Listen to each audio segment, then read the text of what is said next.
मारी नगर के महत्व की यदि बात करें तो मारी व्यापारिक दृष्टि से बहुत महत्वपूर्ण नगर था, अत्यधिक महत्वपूर्ण नगर था। मुख्य रूप से ये व्यापार का केंद्र था। जैसा वर्गीकरण किया गया है मेसोपोटामिया के शहरों का, उसमें मारी मूलतः व्यापारिक केंद्र के रूप में सामने आता है। अत्यधिक समृद्ध था और अत्यंत महत्वपूर्ण व्यापारिक नगर भी था। व्यापार ही इस नगर का जीवन था। एक तरीके से व्यापार ही इस नगर की संपन्नता का कारण था।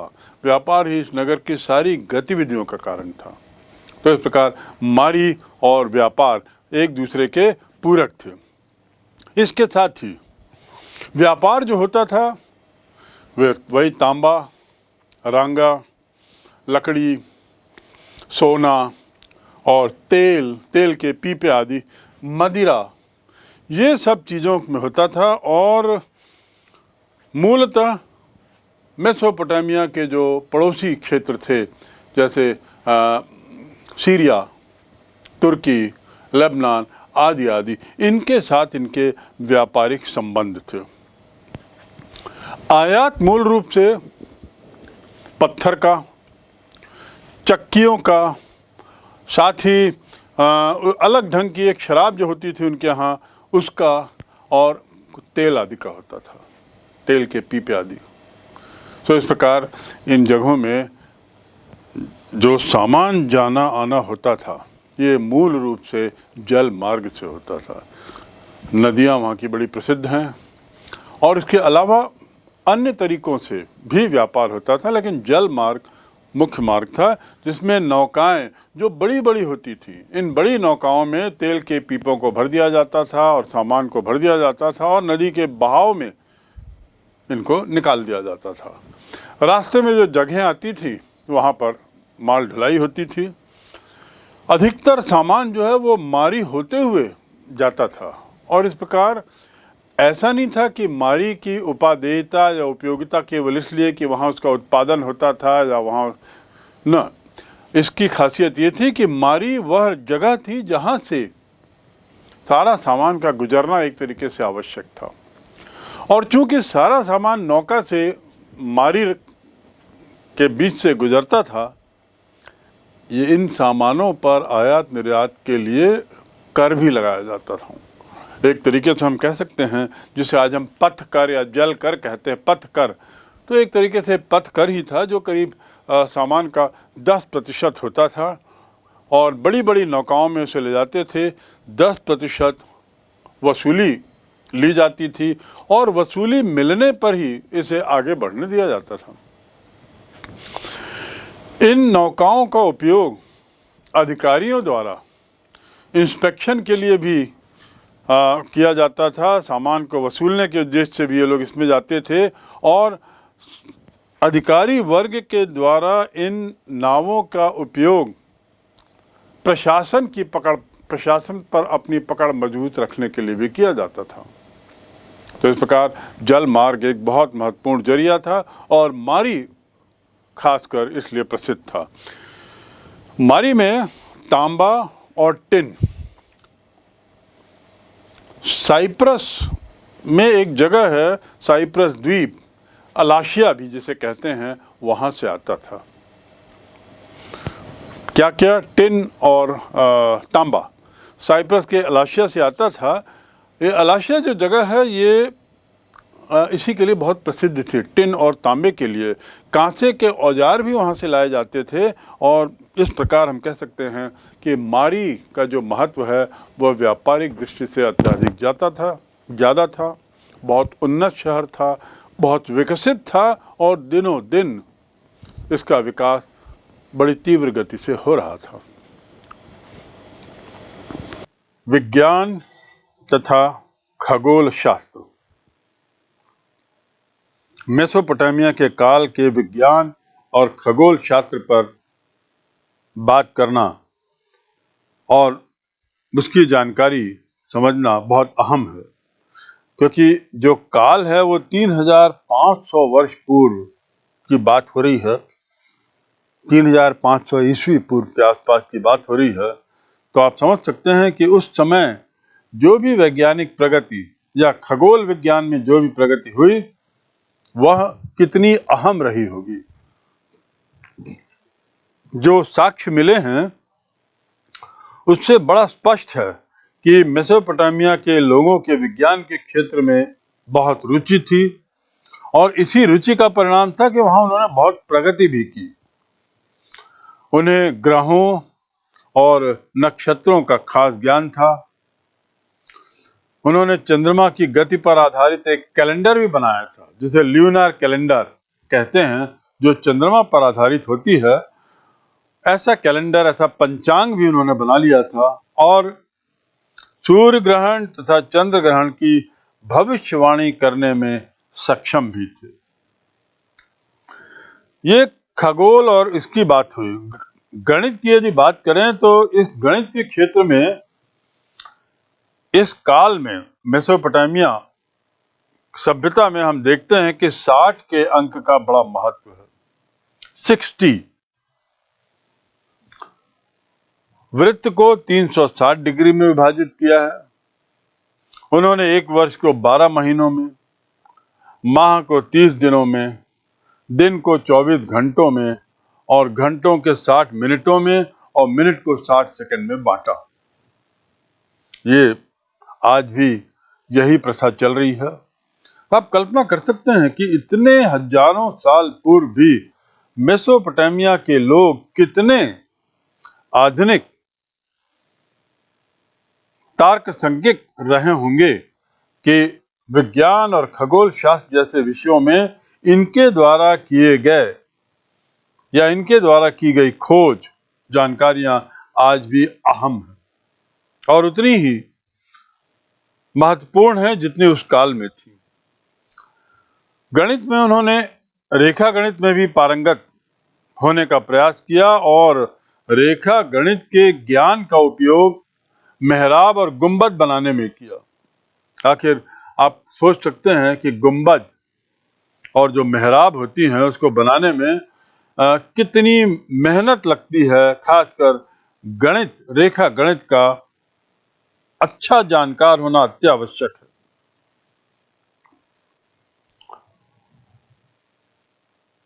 इसके साथ ही उन्होंने औषधि विज्ञान के क्षेत्र में प्रगति की।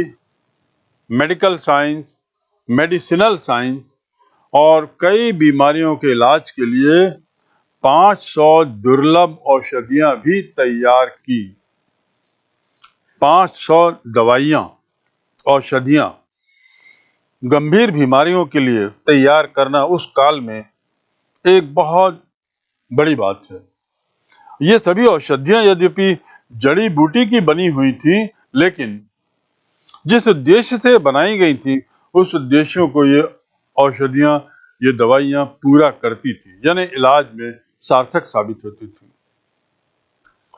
इस काल के लोगों ने आकाश को 12 भागों में बांट दिया और प्रत्येक भाग को अलग अलग नाम दिए। ये नाम आज भी इस्तेमाल होते हैं। भारत में इन्हीं 12 विभाजनों को हम राशियां कहते हैं।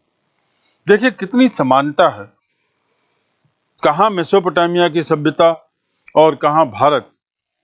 लेकिन जहां तक आकाश को बांटने की बात है, दोनों ने उसे 12 भागों में बांटा और हमने उसे राशि का नाम दिया। उनकी जो गिनती की प्रणाली थी, जिसके आधार पर गिनते थे, गणना करते थे, वो षट दाशमिक प्रणाली कहलाती थी। षट दाशमिक प्रणाली। वे 1 से 9 तक के अंकों को जरूरत के अनुसार दोहराते थे। इसी प्रकार वे 10 के चिन्ह को जितनी बार आवश्यक हो उतना दोहराते थे।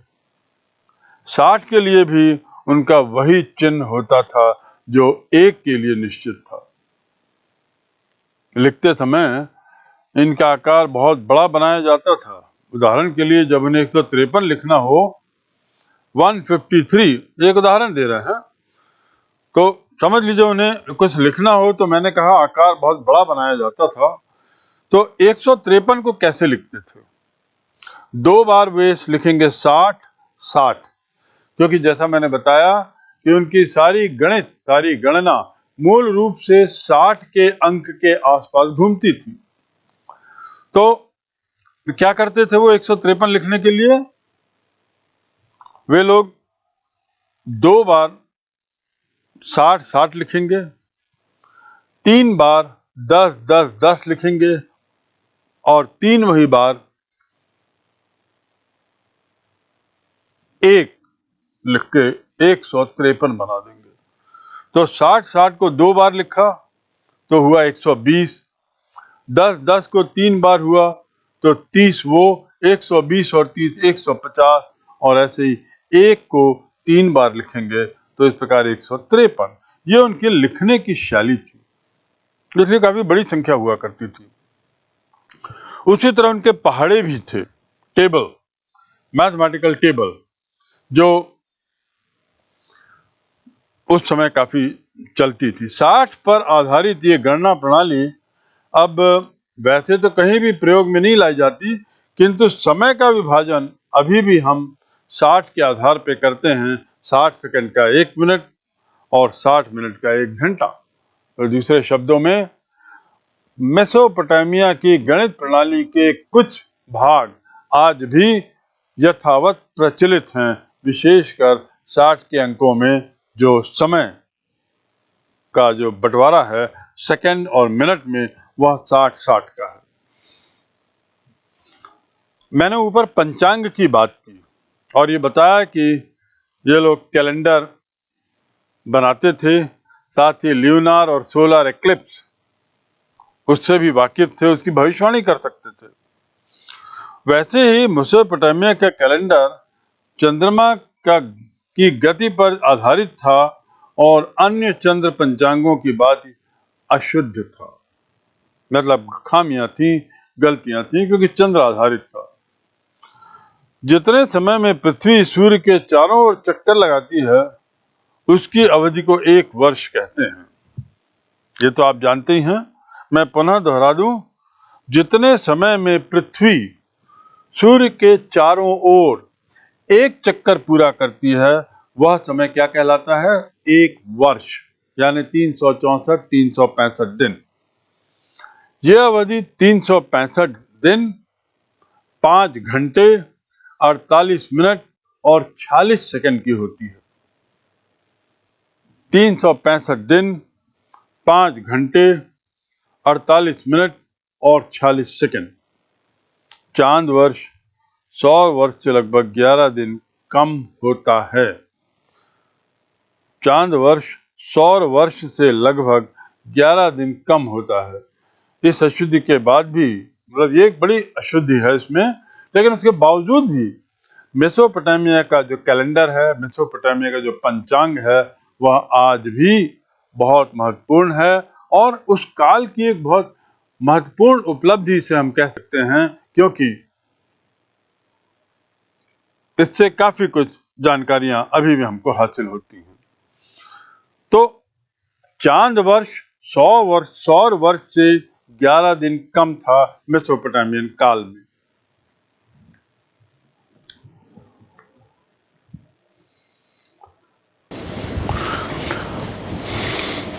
हम्मुराबी की विधि संहिता।